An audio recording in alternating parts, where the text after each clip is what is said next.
దేవుని బిడ్డలైన వారికి దేవుని బిడ్డలతో అంత స్వతంత్రత లేదు. అన్ని జనులతో చాలా ఫ్రెండ్షిప్ ఉంది, పొత్తు బాగుంది అన్ని జనులకి. అది దేవునికి నచ్చలేదు. నా ఆత్మ నరులతో ఎల్లప్పుడూ వాదించదు, అయినను వారి ఏండ్లు 120 ఏండ్లు అగుననెను. 120 ఏండ్లు అగును అనెను. 1000 సంవత్సరాలు బ్రతికే మానవుని యొక్క ఆయుష్కాలము 120 ఏండ్లకు కుదించబడింది. ఆ తరువాత భూమి మీదకి జల ప్రళయము వచ్చింది. ప్రియమైన వాళ్ళారా, అందరూ చెడిపోయారు, అందరికీ నాశనం వచ్చింది. ఒక్కడు తప్పు చేశాడు, అందరికీ శాపం.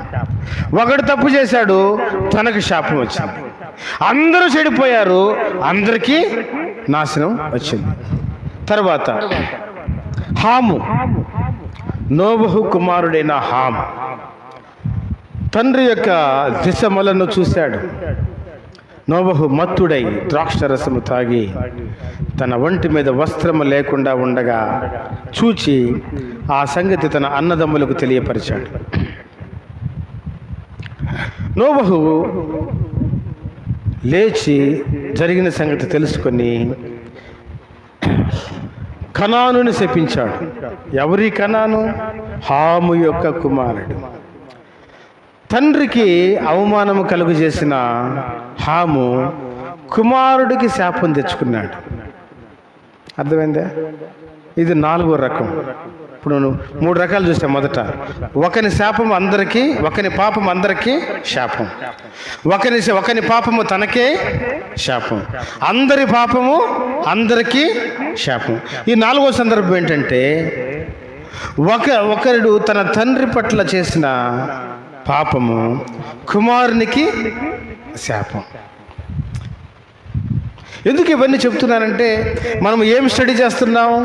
మానవాళి పట్ల దేవుని యొక్క ఉగ్రత చూపించిన ఆయా సందర్భాలని ధ్యానం చేస్తున్నాం. ఎందుకంటే ఇప్పుడు కూడా ప్రపంచము దేవుని యొక్క ఉగ్రతకు లోనయ్యి ఉంది కాబట్టి మనం లేచి ప్రార్థనలు చేస్తున్నాం. ప్రభువా, ఈ ఉగ్రత నుంచి మమ్మల్ని బయటికి నడిపించు, ఉగ్రత నుంచి విడిపించు, శాపము నుండి తప్పించని ప్రార్థనలు చేస్తున్నాం. వేకువజామున ప్రార్థనలు చేస్తున్నాం, అర్ధరాత్రి ప్రార్థనలు చేస్తున్నాం, చైన్ ప్రేయర్స్ చేస్తున్నాం, ప్రేయర్ టవర్స్ చేస్తున్నాం. ఇలా చేస్తా ఉన్నాం, ఉపవాస ప్రార్థనలు చేస్తూ ఉన్నాం ఉగ్రత నుంచి తప్పించమని. కానీ ఇవన్నీ చేయడం మంచిదే, కానీ ఇంకా అంతకంటే మంచిది ఏమిటంటే, అసలు దేవుడు మానవాళి మీద తన ఉగ్రత ఎందుకు చూపిస్తున్నాడో గ్రహించి దేవుని మనసు ఎరిగి దేవుని చిత్తము చేయటం మన జీవితంలో నేర్చుకోవడం చాలా ముఖ్యం. అర్థమైందా? చాలా ముఖ్యం. అందుకే ఈ విషయాలను తెలుసుకుంటున్నప్పుడు మనలో ఉండే తప్పులు సరిదిద్దుకుంటూ దేవుని యొక్క చిత్తముని చేయటానికి, యేసు ప్రభు యొక్క స్వరూపంలోకి మార్చబడటానికి, యేసు ప్రభు వైపు చూచుచూ ఆయన మార్గంలో నడవటానికి మనము నేర్చుకున్నట్లయితే శాపము నుంచి తప్పించబడతాం, విడిపించబడతాం. ప్రియమైన వాళ్ళారా, మరో సందర్భం ఏమిటంటే, అబ్రహాము కనాను దేశంలో ఉండగా ఆ దేశంలో కరువు వచ్చింది. పొట్ట చేత పట్టుకొని ఐగుప్తు దేశానికి వెళ్ళాడు. దేవుని చిత్తము ఎరుగక, తెలుసుకోకుండా వెళ్ళాడు. తన సొంత ఇష్టానుసారంగా వెళ్ళాడు. వెళ్ళిన తర్వాత అక్కడ అబ్రహాముకి అవమానము జరిగింది. సరే, అంతకంటే ముఖ్యంగా ఫరో రాజుకు వేదనలు వచ్చాయి. ఏమొచ్చాయి? వేదనలు వచ్చాయి. ఫరో ఏం తప్పు చేశాడు? ఏ తప్పు చేయలేదు. కానీ అబ్రహాము దేవుని సేవకుడే తప్పు చేశాడు.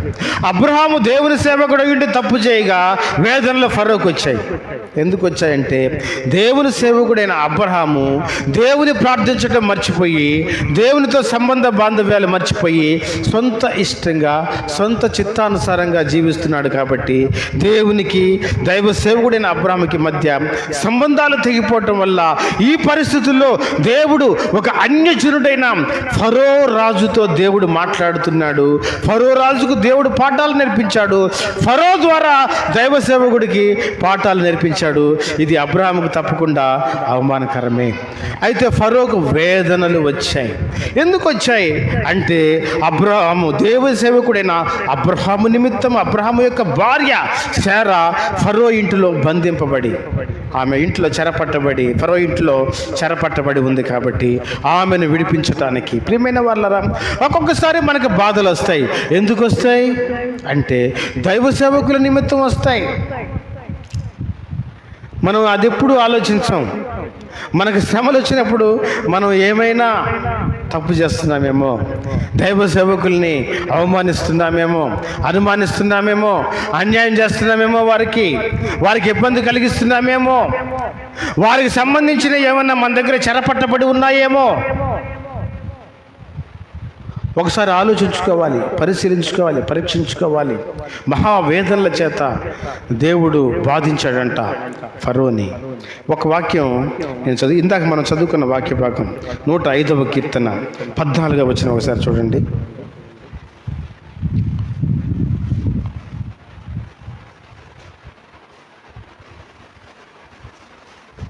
ఎంతసేపు చదివారు? 105:14.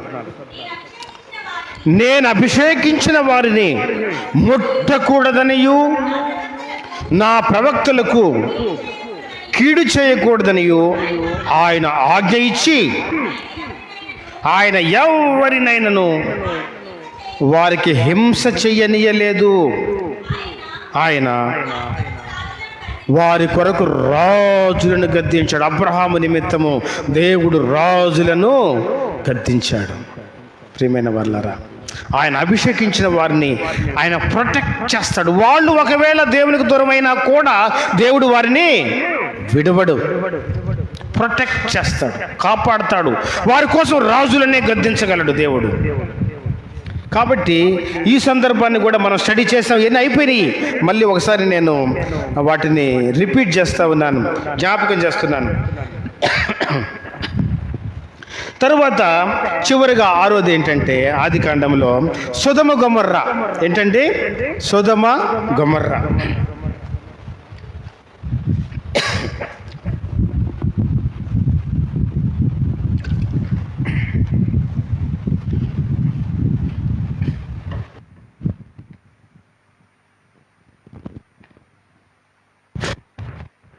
ఈ సొదొమ గొమొర్రా పట్టణం గురించి మనం ఆలోచించినట్లయితే సొదొమ గొమొర్రా పరిస్థితి ఎలా ఉందంటే, సొదొమ గొమొర్రా పట్టణముల గురించిన మొర్ర దేవుని సన్నిధికి చేరింది. ఏమిటి సొదొమ గొమొర్రా పట్టణముల గురించిన మొర్ర? వారి యొక్క పాపము, భయంకరమైన పాపస్థితి. చాలామంది మొరపెడుతున్నారు సొదొమ గొమొర్రాల గురించి. ఆ పాపాన్ని తట్టుకోలేక, ఆ హింసను తట్టుకోలేక, ఆ ఘోరమైన పరిస్థితులు భరించలేక దేవునికి మొరపెడతా ఉన్నారు. అది దేవుని దగ్గరికి చేరిందంట.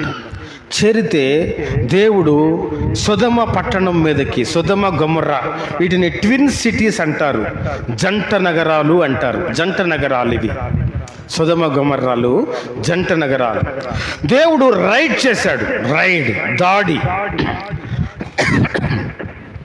ఎలా దాడి చేశాడంటే, ఏసీబీ వాళ్ళు అవినీతి చేసే అధికారుల మీద రైడ్ చేస్తారు.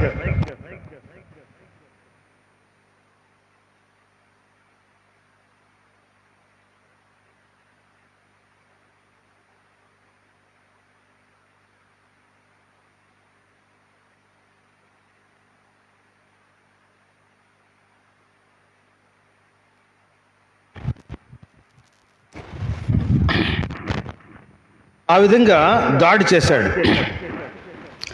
సొదొమ గొమొర్రా పట్టణ ప్రజలకు ఈ విషయం అర్థం కాలేదు. దేవుడు మనిషి రూపంలో అక్కడికి వచ్చాడు, మనుషుల రూపంలో వచ్చాడు. కానీ దేవుడే వచ్చాడనే సంగతి వీరికి తెలియక మానవులనుకొని వారి మీద బల ప్రయోగం చేశారు, పాపము చేశారు.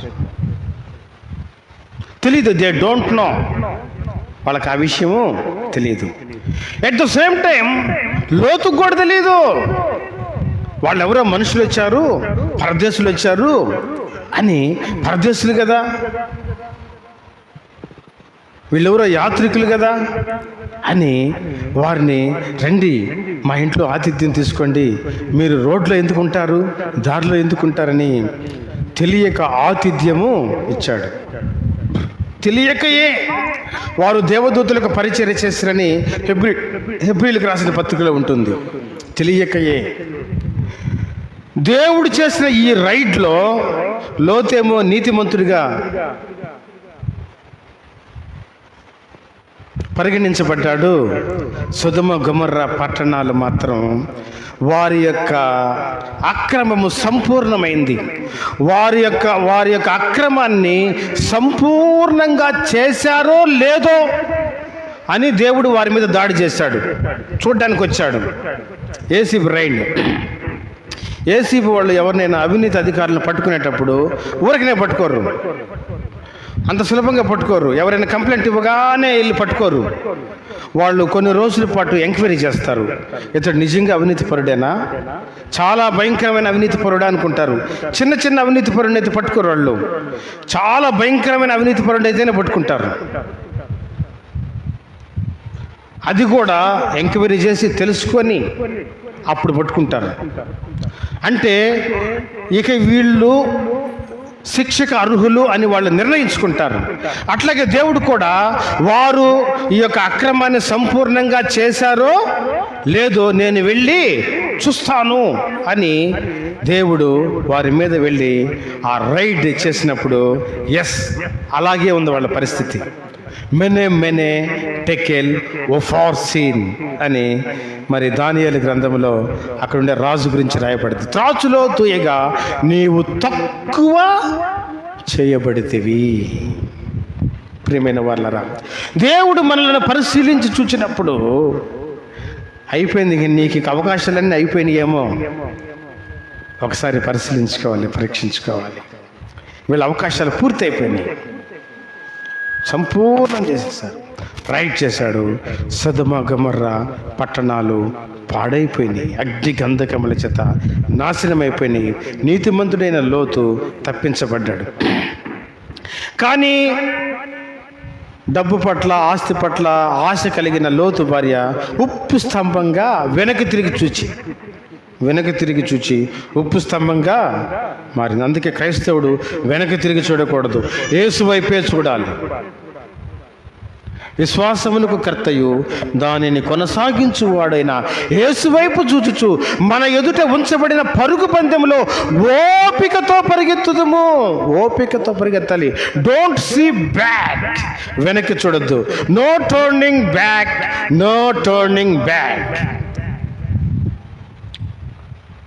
I have decided to follow Jesus.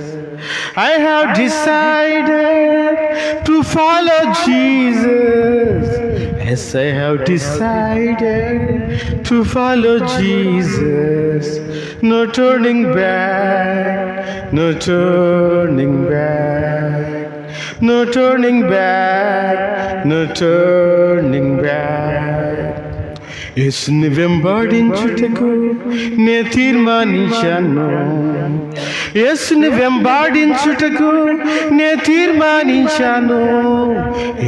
వెంబడించుటకు నే తీర్మానించాను. వెనుతిరుగను.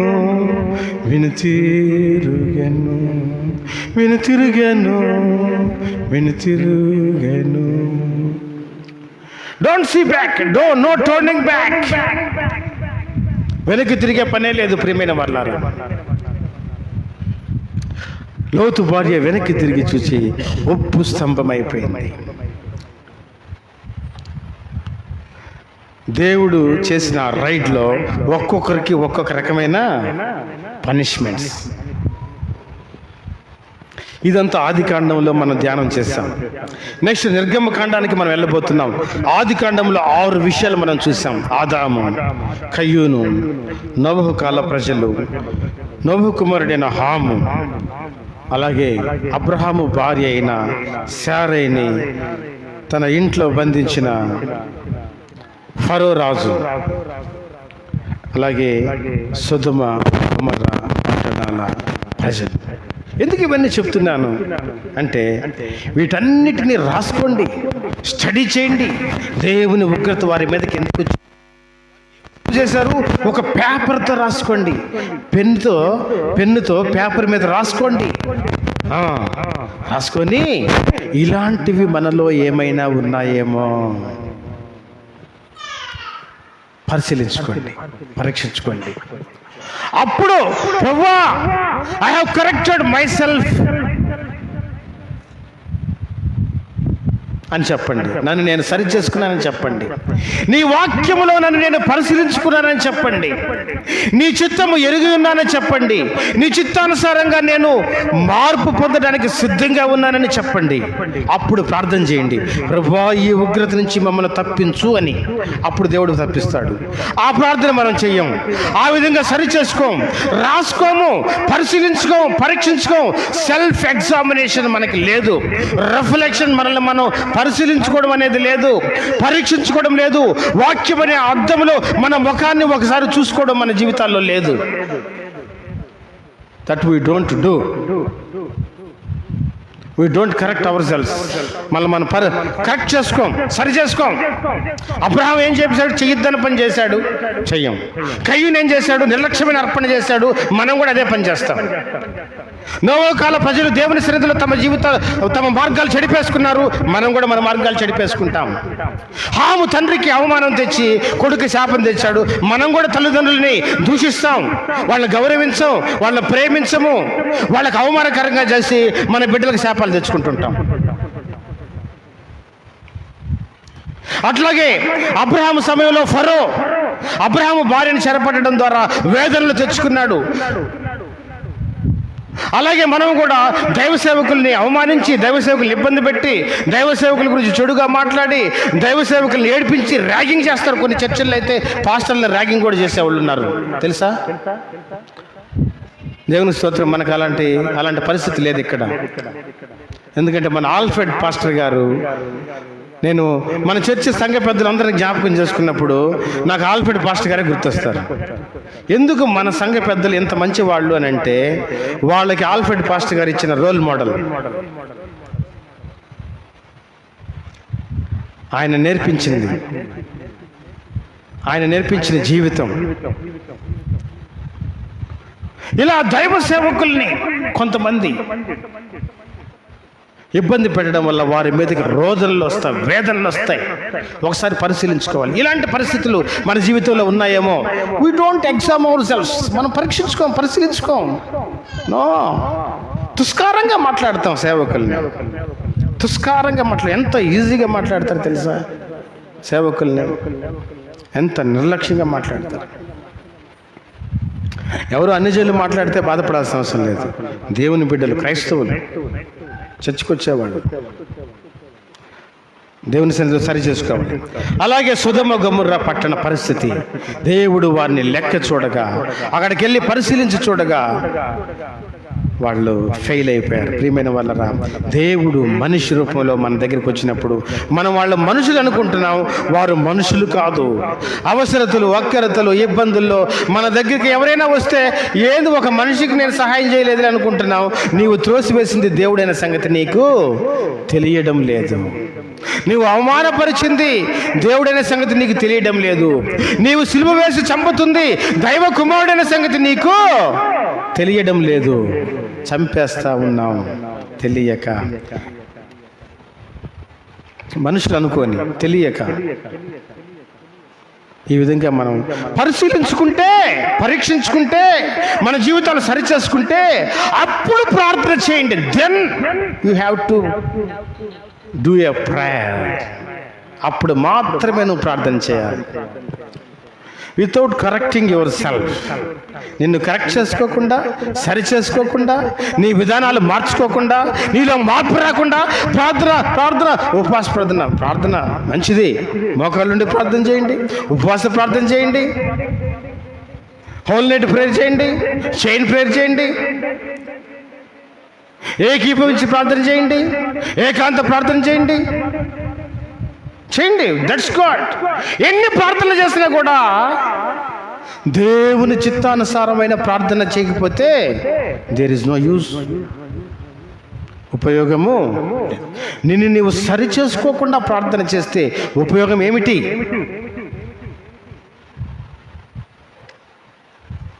నీ ప్రార్థనకు జవాబు రాదు. చాలాసార్లు ఇన్ని ప్రార్థనలు చేస్తున్నా నేనేనా? ఎన్ని ప్రార్థనలు చేసినా కూడా అవి దేవుని సన్నిధికి చేరు. ఎందుకంటే మన ప్రార్థనలు దేవుని సన్నిధికి చేరకుండా మన పాపములు అడ్డముగా నిలుచుచున్నది. రక్షింపనేరకై ఉండినట్లు ఆయన హస్తము కృచి కాలేదు, విననేరకై ఉండినట్లు ఆయన చెవులు మందము కాలేదు. మీ పాపములు మీకును దేవునికిని అడ్డముగా నిలుచుచున్నది. దేవుని వాక్యంలో రాయబడి ఉంది, రండి మన వివాదము తీర్చుకుందాము అంటున్నాడు. ఏమంటున్నాడు దేవుడు? Come on, let us sit together, let us have a discussion, let us have a conversation. నీ తప్పులు నేను చెప్తాను, నీ సమస్యలు నువ్వు చెప్పు. Let us have conversation. వివాదము తీర్చుకుందాము. మీ పాపములు రక్తము వలె ఎర్రనివైనను, మీ పాపములు కెంపు వలె ఎర్రనివైనను, గొర్రె బొచ్చు వలె తెల్లనివిగా చేస్తాను, హిమము వలె తెల్లనివిగా చేస్తాను. మీ పాపాలు క్షమిస్తాను, మీ పాపాలు జ్ఞాపకం చేసుకోను. తూర్పుకి పడమర ఎంత దూరమో అంతగా మిమ్మల్ని దూరపరుస్తాను. మీ పాపములు నా వీపు వెనక వేసుకుంటాను. సముద్ర గర్భములో, పాతాళ గర్భములో మీ పాపాలు మూసివేస్తాను, నేను వాటిని జ్ఞాపకం చేసుకున్నాను అంటున్నాడు. కానీ బిఫోర్ దట్, అంతకంటే ముందు మనం చేయాల్సిన పని ఏంటంటే, రండి మన వివాదము తీర్చుకుందాం అంటున్నాడు. Go to God. దేవుని దగ్గరికి వెళ్ళండి, ఆత్మ పరిశీలన చేసుకోండి, వాక్యాన్ని చదవండి, రాసుకోండి. ఒక 6 విషయాలు చెప్పాను. మనం నెక్స్ట్ నిర్గమకాండంకి వెళ్ళబోతున్నాం. నేను ఇందాక ఆరాధనలో నిర్గమకాండంలో కొన్ని విషయాలు చెప్పాను, కానీ ఇప్పుడు చెప్పలేను, సమయం లేదు. ప్రియమైన వల్ల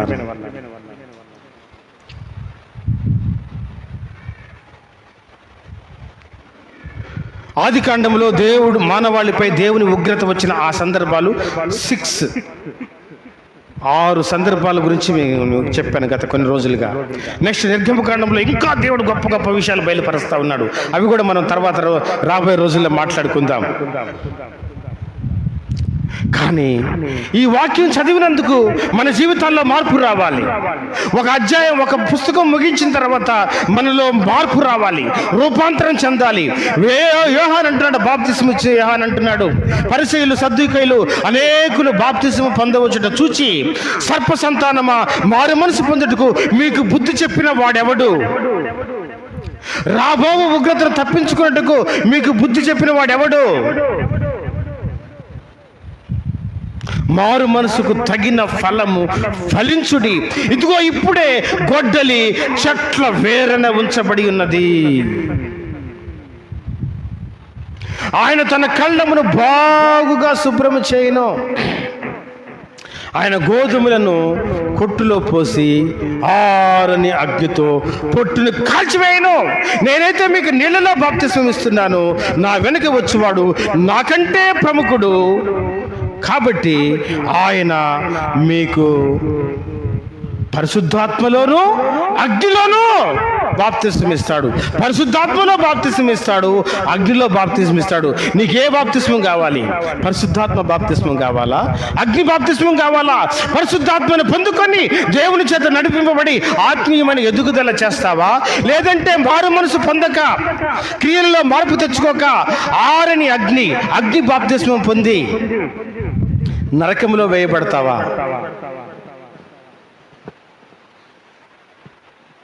ఒకసారి పరిశీలించుకోవాలి, పరీక్షించుకోవాలి. దేవుని సన్నిధిలో మన జీవితాలు పరిశీలించుకున్నాం. ప్రియమైన వాళ్ళారా, దేవుని యొక్క రాకడ అత్యంత సమీపముగా ఉన్నది.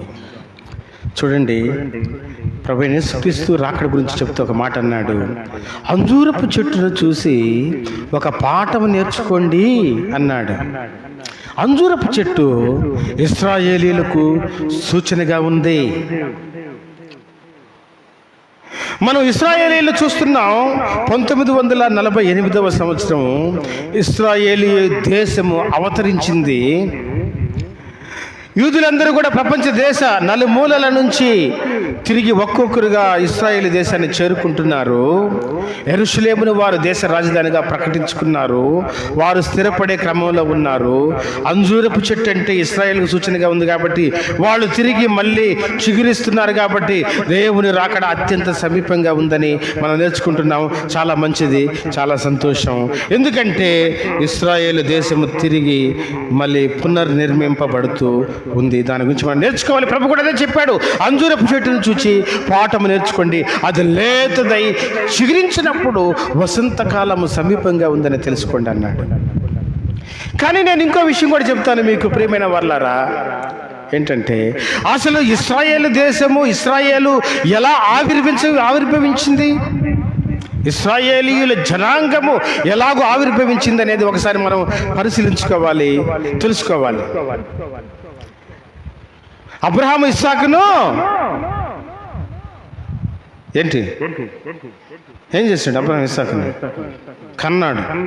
ఇస్సాకు యాకోబుని కన్నాడు. యాకోబు యోదాను అతని అన్నదమ్ములను కన్నాడు. పద్మరాముకెళ్ళి తన మామ కూతుర్లు ఇద్దరిని పెళ్లి చేసుకున్నాడు యాకోబు, లేయా, రాహేలు. 12 మంది కొడుకులను కన్నాడు. మళ్ళీ మామ దగ్గర నుంచి పారిపోయి మళ్ళీ కనాను దేశానికి వచ్చాడు. కనాను దేశంలో ఉండగా కరువు వచ్చింది. కరువు వస్తే పొట్ట చేత పట్టుకొని యోసేపు ఐగుప్తు దేశానికి ప్రధానమంత్రి అయి ఉండగా యోసేపుని ఆధారం చేసుకొని అందరూ అక్కడికి వెళ్ళిపోయారు ఐగుప్తు దేశానికి. ఒక 70 మంది వెళ్ళారనుకుంటా ఆ సమయంలో, ఆయన సంతానం అందరూ కలిపి కనాను దేశం నుంచి ఐగుప్తు దేశానికి. ఆ తరువాత విస్తారమైన జనాంగం ఐగుప్తు దేశం నుంచి వాళ్ళు బయలుదేరినప్పుడు 6 లక్షల కాల్బలం, అంత జనాంగము విస్తరించబడింది. ఒక జనాంగముగా వారు ఐగుప్తు దేశంలో అవతరించారు. ఐగుప్తు దేశం నుంచి విడుదల వారు పొందారు. దేవుడు వారికి విడుదల దయచేశాడు. అంజూరపు చెట్టు అసలు మొట్టమొదటి మొలక ఎక్కడ ఏర్పడిందంటే ఈ విధంగా ఏర్పడింది. యాకోబు 12 మంది గోత్రకర్తలు, పద్దనరాము నుంచి కనాను నుంచి ఐగుప్తు దేశం, ఒక గొప్ప జనాంగంగా వాళ్ళు ఏర్పడింది. ఎక్కడంటే ఐగుప్తు దేశంలో అంజూరపు చెట్టు ఆ విధంగా ఏర్పడింది. నేను ఎందుకు ఈ మాటలు చెప్తున్నానంటే, ఏదైనా ఒక పాఠం మనం నేర్చుకోవాలంటే జరిగిపోయిన సంగతులను చూసి పాఠం నేర్చుకోవడం సులభమా, జరగబోయే సంగతులను చూసి పాఠం నేర్చుకోవడం సులభమా? చెప్పండి. దేని చూసి పాఠం నేర్చుకోవడం సులభం? జరిగిపోయిన వాటిని చూసి నేర్చుకోవడం సులభం. ఆల్రెడీ జరిగిపోయినాయి కాబట్టి బాగా విశ్లేషించవచ్చు. ఏం జరగబోద్దో మనం సరిగా తెలుసుకోలేం కాబట్టి కొంచెం విశ్లేషణ కష్టంగా ఉంటుంది. ఇప్పుడు మనము అంజూరపు చెట్టును చూసి ప్రభు అయిన యేసుక్రీస్తు ఒక పాఠం నేర్చుకోమన్నాడు కాబట్టి నేటి ఇశ్రాయేలు గురించి మనం పాఠం నేర్చుకోవడానికి ప్రయత్నం చేస్తున్నాం. మంచిదే, కానీ అసలు ఇశ్రాయేలు యొక్క ఆవిర్భావము ఎక్కడ జరిగిందో దాన్ని చూసి కనుక మనం పాఠం నేర్చుకుంటే ఇంకా ఎక్కువగా తెలుసుకోవచ్చు. ప్రియమైన వాళ్ళారా, ఇశ్రాయేలు జనాంగము ఎట్లా ఏర్పడింది, ఆ ఐగుప్తు దేశం నుంచి వాళ్ళు ఎలా విడిపించబడ్డారు, అక్కడ జరిగిన సంగతులు, వాటన్నిటినీ చదివితే యేసు ప్రభు మత్తయి, మార్కు, లూకా సువార్తల్లో ఆయన రాకడ సూచనలకి అక్కడ జరిగిన సూచనలకి ఒకటేగా ఉంది, పోలిక ఈక్వల్గా ఉంది. ఒకటే, అసలు ఏమి పొల్లు సున్నా తప్పిపోకుండా ఉంది. అదే నేను ఈ మధ్య నేర్చుకున్నాను. అది నేర్చుకుందాం మనం రాబోయే రోజుల్లో ఎలా అనేది చూద్దాం. ఇవన్నీ జరుగుతున్నప్పుడు వాళ్ళు ఐగుప్తు దేశం నుంచి విడుదల పొంది బయటకు వచ్చేసారు. ప్రియమైన వాళ్ళరా, ఇవన్నీ జరుగుతుండగా ఇదిగో మీ విడుదల సమీపమైందని గుర్తు పెట్టుకోండి అని ప్రభువైన యేసుక్రీస్తు చెప్తున్నాడు. ఇవన్నీ జరుగుతున్నాయి. ఒక్క మాట చెప్తాను నేను నిర్గమకాండం గురించి. ఏంటంటే ప్రభువైన యేసుక్రీస్తు అంటాడు లూకా సువార్తలో, అనేకులు వచ్చి నా పేరట మిమ్మల్ని మోసం చేస్తారు, మీరు మోసపోకుండా చూసుకోండి అంటాడు. అవును, ఎందుకంటే లోకమందు చాలా మంది దేవుళ్ళు, దేవతలు అనబడిన వారు ఉన్నారు. మనము ఎవరిని నమ్ముతున్నామో, ఎవరిని విశ్వాసం ఉంచుతున్నామో చాలా జాగ్రత్తగా చూసుకోవాలి. అందుకే యూదులు, ఇశ్రాయేలీలు తాము విశ్వసించే దేవుని నుంచి, ఆ దేవుని యొక్క లక్షణాల నుంచి పక్కకు తప్పిపోకుండా ఉండునట్లు వాళ్ళు దేవుని చాలా జాగ్రత్తగా ఆరాధిస్తారు. దేవుని పేరుని చాలా జాగ్రత్తగా ఉచ్చరిస్తారు. ఎందుకంటే మళ్ళీ పక్కకు తప్పిపోతామేమో, దేవుణ్ణి కాకుండా ఇంకొకరిని ఆరాధిస్తామేమో, ఇంకొకరిని పూజిస్తామేమో అని వాళ్ళు దేవుని యొక్క పేరును కూడా చాలా జాగ్రత్తగా ఉచ్చరిస్తారు. అందుకే వాళ్ళు తప్పిపోకుండా ఉండు నిమిత్తము అబ్రహాము, ఇస్సాకు, యాకోబుల దేవుడు అంటారు. అంటే రెఫరెన్స్ కోట్ చేస్తారు. సో దట్ వాళ్ళు తాము నమ్మే దేవుడు, తాము విశ్వసించే దేవుడు, తాము పూజించే దేవుడి నుంచి పక్కకు తప్పిపోకుండానట్లు దేవుడు మోషేని మిద్యాను అరణ్యంలో నుండి, నువ్వు వెళ్ళి నా తరపున నేను నిన్ను పంపిస్తున్నాను, నువ్వు వెళ్ళి ఇశ్రాయేలుకి నాయకత్వం వహించి వారిని బయటికి తీసుకొని రా, నేను నిన్ను పంపిస్తున్నానంటే మోషే దేవునితో కొద్దిసేపు వాదిస్తాడు, నా వల్ల కాదంటాడు. లాస్ట్కి ఒక మాట అంటాడు మోషే, నేను వెళ్ళినప్పుడు నీవు ఎవరివి, అసలు నిన్ను పంపిన దేవుడు ఎవరు, ఆయన పేరేమిటి అని వాళ్ళు అడిగితే నేనేం చెప్పాలి అంటాడు మోషే దేవునితో. అవును, ఇశ్రాయేలీయులు అడుగుతారు ఆయన పేరేమిటి అంటారు.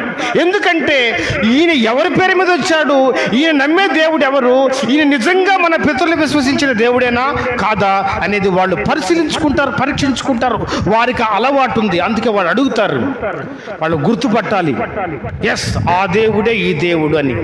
ప్రియమైన వాళ్ళ, ఎందుకు ఈ మాట నేను చెప్తున్నానంటే, ఈ అంత్య దినాల్లో అనేకులు యేసు ప్రభు పేరట వచ్చి మనల్ని మోసపుస్తారు, విశ్వాసంలోంచి పక్కకి నడిపిస్తారు, రకరకాల సిద్ధాంతాలు బోధిస్తారు, సూచనలు కూడా చేస్తారంట వాళ్ళు. అవన్నీ చూసి మనం మోసపోయి అసలైన విశ్వాసంలో నుంచి పక్కకి తప్పిపోయే అవకాశం ఉంది. కాబట్టి మీరు జాగ్రత్తగా చూసుకోండి ప్రభువైన యేసుక్రీస్తు హెచ్చరిస్తున్నాడు. ఇశ్రాయేలీలు కూడా జాగ్రత్తగా చూసుకునేవాళ్ళు. అందుకే దేవుడు ఏమన్నాడంటే, నువ్వు వెళ్ళినప్పుడు ఏం చెప్పాలంటే, నేను ఉన్నవాడను అనువాడను అని చెప్పమన్నాడు. అదొక కోడ్, అదొక పాస్ కోడ్ అనమాట. ఆ మాట చెప్తే ఇశ్రాయేలుకి అర్థం అవుద్ది. I am that I am, నేను ఉన్నవాడను అనువాడను. అదొక పాస్కోడ్, అది చెప్తేనే అర్థం అవుద్ది. అప్పుడే వాళ్ళు అలౌ చేస్తారు. నేను ఒక వీడియో చూస్తూ ఉంటే ఫేస్బుక్, ఒక ఆయన వచ్చాడు, ఒక పాపను తలుపు తట్టాడు. తలుపు తీ అమ్మా అని ఏందేందో చెప్పాడు. మీ నాన్నకి యాక్సిడెంట్ అయింది అన్నాడు, తలుపు తీ అన్నాడు. ఆ పాప చాలాసేపు తలుపు తీయలేదు. లాస్ట్కి ఆయన చెప్పిన మాట ఇన్ని తలుపు తీయిపోయింది. మళ్ళీ గుర్తొచ్చింది, ఎవరైనా వచ్చి మమ్మీ పంపించింది అని గనక చెబితే పాస్కోడ్ అడుగు, ఆ నేను పాస్కోడ్ చెప్పి పంపుతాను, అది చెబితేనే నువ్వు తలుపు తీ అని వాళ్ళ అమ్మ చెప్పిన మాట గుర్తొచ్చి మళ్ళీ తలుపు తీయకుండా పాస్కోడ్ చెప్పు, మా మమ్మీ చెప్పింది అని అంటే, పాస్కోడా నాకు తెలియదు అని అన్నాడు ఆయన. అంటే అట్టయితే నువ్వు దొంగవే, ఇప్పుడే పోలీసులకు ఫోన్ చేస్తా చూడు అని అంటే ఆయన గబగబా పరిగెత్తుకుంటా పారిపోయాడు. ప్రియమైన వారరా, ఇది ఒక పాస్కోడ్. మనం ఎవరిని అనుసరిస్తున్నాం, ఏ దేవుణ్ణి వెంబడిస్తున్నాం, ఎవరు చెప్పే బోధ ఏమిటి, ఒక పాస్కోడ్. ఏంటో తెలుసా? యేసే ప్రభు, యేసే క్రీస్తు. That is passcode. ఏసే దేవుడు, ఏసే మార్గము, ఏసే సత్యము, ఏసే జీవం. That is passcode. ఎవరైనా మన ఇంటికి వచ్చి మీరు అడిగితే చెప్పబోతే తలుపు తీయమంటే ఎవరు తలుపు తిండమా? మేము ప్రభు గురించి చెప్పడానికి వచ్చాం, మేము వాక్యం చెప్పడానికి వచ్చాం. We are Christians, we came in the name of Jesus Christ to your house అని చెప్తారు. ఓకే, మంచిదే. తలుపు తీసి వాళ్ళు కూర్చోబెట్టి మంచినీళ్ళు తాగు, భోంచేయి, ఏం నువ్వు చెప్పేదని వినబాకండి. మీరు అసలు తలుపే తీయద్దు. Don't allow them in to your house అని దేవుని వాక్యంలో చెప్పబడి ఉంది. వారిని మన ఇంట్లోకి అలౌ చేయకూడదంట. ఎందుకంటే ఒక పాస్కోడ్ అడగాలి వాళ్ళని తలుపు తీయక ముందే. ఏంటో తెలుసా ఆ పాస్కోడ్? మీరు యేసు దేవుడని నమ్ముతున్నారా? ఏసే ప్రభువుని నమ్ముతున్నారా? ఏసే దేవుడిని నమ్ముతున్నారా? యేసు ద్వారానే రక్షణ కలుగుతుందని నమ్ముతున్నారా? యేసునందు విశ్వాసం ఉంచు ద్వారానే పరలోక రాజ్యానికి వెళ్తున్నామని నమ్ముతున్నారా అని అడగాలి. ఎస్ అంటే ఓకే. అట్ట కాదండి, ఇంకా వేరే విషయాలు కూడా ఉన్నాయి మీకు చెప్పాల్సిన అంటే, open the door, don't open the door, close the door, పంపించేయండి, అలౌ చేయండి. అనేకులు మోసపుచ్చుతారు, జాగ్రత్తగా చూసుకోవాలి. ప్రియమైన వాళ్ళరా, ఈ రాకడ సమయంలో జరిగే విషయాలకి, ఈ ఐగుప్తులో జరిగే విషయాలకి అత్యంత దగ్గర పోలికలు ఉన్నాయి. Both are almost equal, 100% equal. రాబోయే రోజులు అవన్నీ కూడా మనం ధ్యానం చేయబోతున్నాం. కాబట్టి ప్రభు రాకడ ఇంకా స్పష్టంగా అర్థం చేసుకోవడానికి మనకు అవకాశం ఉంది. ఎందుకంటే దేవుడే చెప్పాడు, అంజూరపు చెట్టును చూసి పాఠం నేర్చుకోండి. అంజూరపు చెట్టు అంటే ఇశ్రాయేలీయులు. ఇది జరిగిపోయిన సంగతులు, ఇప్పుడు జరగబోయే సంగతులు. ఈ జరిగిపోయిన సంగతుల గురించి మనం నేర్చుకుంటే ఇంకా ప్రభు రాకడ గురించి ఎక్కువ విషయాలు తెలుసుకోవడానికి అవకాశం ఉంటుంది. కాబట్టి మనం పరిశీలించుకుందాం, పరీక్షించుకుందాం. 2 విషయాలు మనం నేర్చుకుంటున్నాం. ఒకటి, దేవుడు మానవాళిపై ఉగ్రత చూపిస్తున్న సందర్భాలను బట్టి మనం ప్రార్థన చేసే ముందు మనల్ని మనం పరీక్షించుకొని ప్రార్థన చేద్దాం.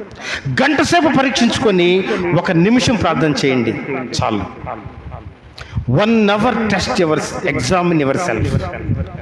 లేదంటే examine yourself about 2 hours. 2 గంటల సేపు పరిశీలించుకోండి. 2 minutes ప్రార్థన చేయండి, దేవుడు మీ ప్రార్థన వింటాడు. మీరు 2 గంటలు ప్రార్థన చేసి కనీసం మిమ్మల్ని మీరు పరిశీలించుకోలేకపోతే మన ప్రార్థనలు దేవుని దగ్గరికి చేరవు, మన పాపములు అడ్డుగా నిలుస్తాయంట. ఇది మొదటి విషయం. రెండోది, ప్రభు రాకడ సమీపమైంది. అనేక మంది ఆయన పేరట వస్తున్నారు. ఏది నిజమో ఏది కాదో మనం జాగ్రత్తగా చూసుకోవాలి. ఆ రోజు హెబ్రీయులు అంత జాగ్రత్తగా ఉండి మోషే లాంటి వ్యక్తిని పరీక్ష పెట్టి అలౌ చేశారు. అలాంటిది మనం ఎవరినంటే వాళ్ళని ఎలా అలౌ చేస్తాం? మన ఇళ్ళకి ఏదంటే చెప్పడానికి తెలియకుండా ఈ పాస్కోడ్ అడగాలి వాళ్ళని. అర్థమైంది కదా పాస్కోడ్ అంటే ఏందో? ఆ పాస్కోడ్ ఓకే అంటేనే అలౌ చేయాలి. ఓకేనా? మంచిది. ప్రార్థన చేసుకుందాం. అందరి తల్ల వంచండి.